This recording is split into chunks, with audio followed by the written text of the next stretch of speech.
अस्सलाम वालेकुम जी, आप देख रहे हैं यूट्यूब पर द किरण नाज शो। शुक्रगुजार हूँ आपकी कि आप मेरे चैनल पर तशरीफ़ लाए हैं। अगर अभी तक आपने चैनल को सब्सक्राइब नहीं किया तो ये गुजारिश है छोटी सी कि ज़रूर कर लीजिएगा ताकि बर वक्त आप तक वीडियोज़ एंड अपडेट्स मौसूल होती रहें। आज की सबसे बड़ी खबर, सबसे अहम खबर, पाकिस्तान तहरीक इंसाफ के चेयरमैन और साबिक़ वज़ीर आज़म करप्ट प्रैक्टिसेस के मुर्तकिब करार पाए हैं। उन्हें 3 साल की कैद की सज़ा सुनाई गई है, 1 लाख रुपए जुर्माना किया गया है और इमरान खान साहब नाअहल हो गए हैं, यानी अब अगले 5 साल वो इलेक्शन में हिस्सा नहीं ले सकेंगे। किसी भी पब्लिक ऑफिस होल्ड करने के अहल इमरान खान साहब नहीं होंगे। जो तोशाखाना का केस है, ये सारा मामला आपके सामने है।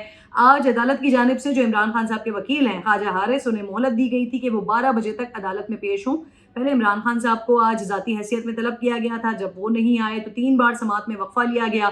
फिर ख्वाजा हारिस को मोहलत दी गई कि वो अदालत में पेश हों, जब वो भी नहीं आए तो उसके बाद अदालत ने अपना फैसला सुनाया और इस फैसले के मुताबिक इमरान खान साहब को अब जमान पार्क से गिरफ्तार कर लिया गया है।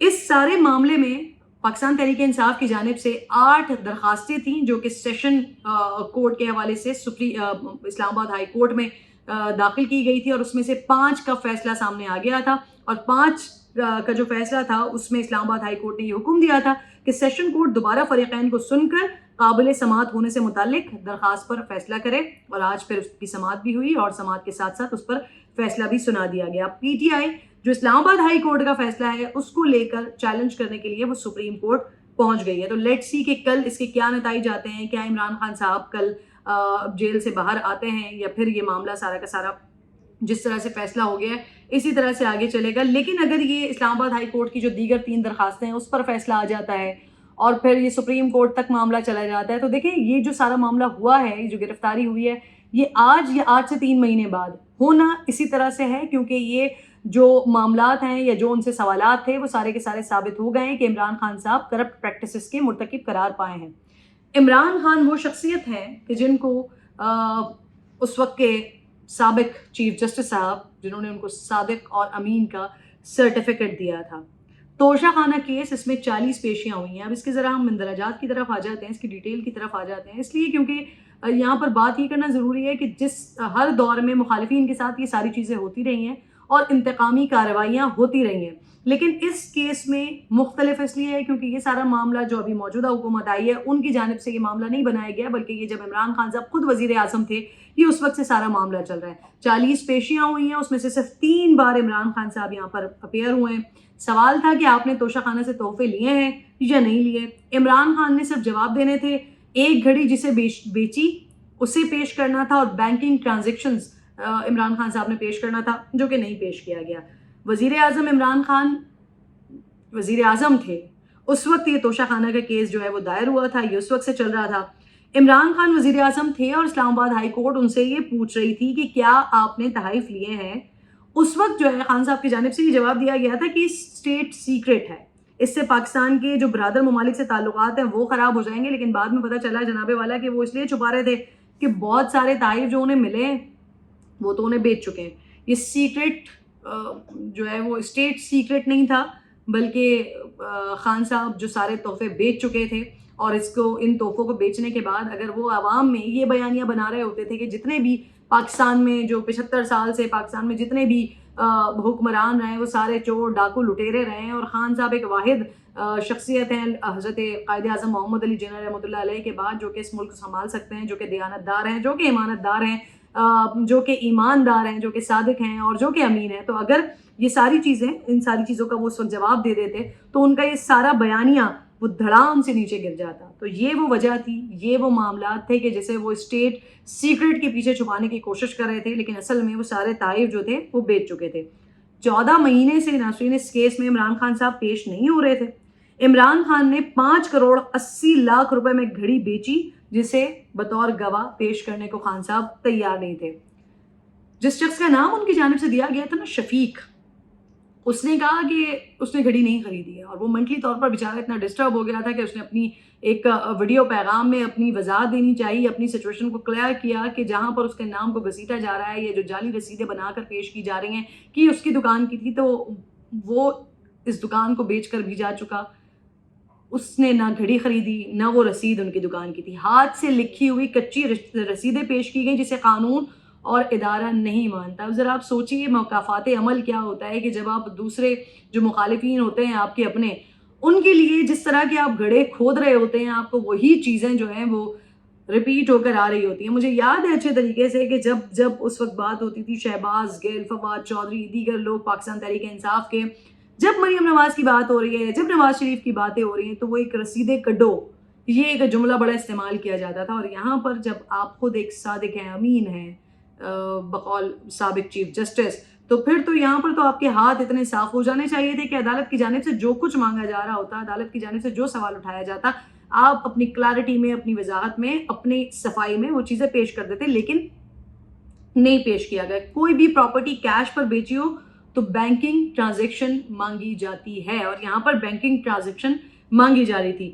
انڈر ویلیو ڈکلیئر کیا گیا، پروسیس کو مس یوز کیا گیا، پہلے گھڑی بیچی، پھر رقم جمع کروائی جو اصل قیمت سے کم تھی، گھڑی کی قیمت کا تعین اپنی مرضی سے کم کروایا. اچھا، اب ایک اور چیز بڑے مزے کی پاکستان تحریک انصاف کے دور میں ہوتی رہی کہ جی عمران خان صاحب نے جو توشہ خانہ میں تحائف خریدنے کی قیمتیں ہیں یہ 20% تھی، عمران خان صاحب نے اسے 50% کر دیا. حالانکہ خود جو چیزیں لے رہے تھے 50% کا قانون بن گیا ہے، لیکن خود جو چیزیں لے رہے ہیں وہ 20% پر لے رہے ہیں. قانون بعد میں بدلا، یہ بھی پھر جھوٹ ثابت ہو گیا. پھر کہا کہ تحفے بیچ کر جو گھر کے باہر سڑک ہے وہ بنوائی ہے. میرے سینئر اینکر پرسن ہے ندیم ملک صاحب، ان کے ساتھ عمران خان صاحب نے ایک انٹرویو کیا اور اس انٹرویو میں بتایا کہ انہوں نے گھڑی بیچ کے جو بنی گالہ کے باہر کی سڑک ہے وہ بنوائی ہے. یہ بھی جھوٹ نکلا. بعد میں پتہ چلا کہ سڑک نہیں بنوائی، یہ رقم آپ کے بینک اکاؤنٹ میں پڑی ہوئی تھی. ثابت ہوا کہ خان صاحب کے جو اثاثوں میں 3 کروڑ روپے سے زائد کا اضافہ ہوا ہے، جس کا خود عمران خان نے اعتراف کیا ہے. خانہ کعبہ کے عکس والی ہیرو والی گھڑی بیچ دی. توشہ خانہ 190 ملین پاؤنڈ سائفر فورن فنڈنگ کیس، ٹیرین کیس میں عمران خان کے پاس نہ کوئی جواب ہے، نہ وہ تفتیشی عمل کا حصہ بننے کو تیار ہیں. اس کے ساتھ ساتھ عمران خان کے پاس ثبوت پیش کرنے کا پورا موقع تھا. ان کے پاس پورا موقع تھا کہ وہ اپنی کلیئرٹی میں، اپنی وضاحت میں چیزیں پیش کرتے، لیکن ان کی جانب سے چیزیں نہیں پیش کی گئیں، ان کی جانب سے نہیں بتایا گیا. بار بار التوا کا شکار ہوتا رہا، کیسز کو بار بار ڈیلے ٹیکٹکس کا وہاں پر استعمال کیا جاتا رہا، ٹیکنیکل گراؤنڈز بناتے رہے. لیکن اس کے باوجود بھی عمران خان صاحب اپنی بے گناہی ثابت نہیں کر سکے ہیں. اور آج پھر وہ ہو گیا کہ جو اس کیس میں ہونا تھا، اگر خان صاحب بے گناہ نہ ہوتے تو جو اس کیس میں ہونا تھا وہ آج ہو گیا ہے. عمران خان صاحب گرفتار ہو گئے ہیں. عمران خان صاحب کے پیچھے نا ناظرین پوری قوم ایک وقت میں، لوگ آج مجھے کہتے ہیں کہ آپ پہلے کچھ اور کہا کرتی تھی، آج آپ کچھ اور کہتی ہیں. تو جی یہ بات بالکل درست ہے کہ عمران خان کو پوری قوم نے بڑا سپورٹ کیا ہے. ہمیں ایسا لگتا تھا کہ شاید کئی سالوں کے بعد پاکستان میں کوئی ایسا لیڈر آ گیا ہے جو واقعی ملک و قوم کی، عوام کی فلاح میں کام کرنا چاہتا ہے، جو واقعی جس کا مسئلہ جو ہے وہ اقتدار نہیں ہے، جس کا مسئلہ جو ہے وہ پاکستان کی عوام ہے. یہ ہم ایسا سوچا کرتے تھے. لیکن پھر جب عدم اعتماد کے ذریعے عمران خان صاحب کی حکومت گئی اور اس کے بعد جتنی چیزیں سامنے آتی رہیں کہ ایک وقت میں عمران خان صاحب کہا کرتے تھے کہ جی اگر مجھے کوئی ISI چیف آ کے یہ کہتا ہے کہ آپ استعفیٰ دیں تو میں اس سے استعفیٰ مانگوں گا کیونکہ میں سپریم پوزیشن پر ہوں، میں وزیر اعظم ہوں. لیکن پھر عمران خان صاحب ہی تھے جو آ کر یہ بتا رہے ہوتے تھے کہ جی ہمیں تو لوگوں سے فون کروانا پڑتا تھا، ہمیں تو کہنا پڑتا تھا کہ اس کو بلا دیں، اس کو بلا دیں. جو کیسز ان کے دور میں بنائے گئے اس وقت وہ اس کا کریڈٹ لیا کرتے تھے کہ جی یہ ہم نے کیسز بنائے ہیں. لیکن آج وہ کہتے ہیں کہ جی ہم نے نہیں، کہیں اور سے کیسز بنے تھے. آج انہی لوگوں کو وہ ریکویسٹ کرتے ہیں کہ جو ان کو اقتدار میں لے کر آئے تھے، جن کو لگتا ہے، جو وہ سمجھتے ہیں کہ ان کی اجازت کے بغیر یا ان کی خواہش کے بغیر خان صاحب اقتدار میں نہیں آ سکتے. تو بیسکلی عمران خان صاحب بھی اقتدار ہی چاہتے تھے، اقتدار کے معاملات ہی چاہتے تھے، اقتدار ہی دیکھنا چاہتے تھے. اور اس سارے سچویشن کے دوران جو پاکستانی عوام ان کو سمجھ رہی تھی کہ وہ ایک دیانتدار آدمی ہیں، جو وہ ایماندار آدمی ہیں، جو وہ پاکستان کے لیے کچھ کرنا چاہتے ہیں، لیکن ایسا نہیں تھا. اب چیزیں بہت ساری کلیئر ہو چکی ہیں، بہت سارے معاملات سامنے آ چکے ہیں. عمران خان صاحب اب گرفتار ہو چکے ہیں. لیٹس سی کہ کل کیونکہ سنڈے ہے، اس کے بعد سپریم کورٹ کی جانب سے کیا فیصلہ آتا ہے. کیا عمران خان صاحب جیل سے باہر آتے ہیں؟ سپریم کورٹ اس معاملے میں ان کی پروٹیکشن کے لیے آگے آتی ہے اور پھر یہ سارے معاملات فردر چلتے ہیں. لیکن یہ بات تو کلیئر ہے کہ عمران خان صاحب اپنی صفائی میں کچھ بھی پیش نہیں کر سکے ہیں، جس کی وجہ سے وہ کرپٹ پریکٹسز کے مرتکب قرار پائے اور اس وجہ سے آج ان کی گرفتاری ہو گئی ہے.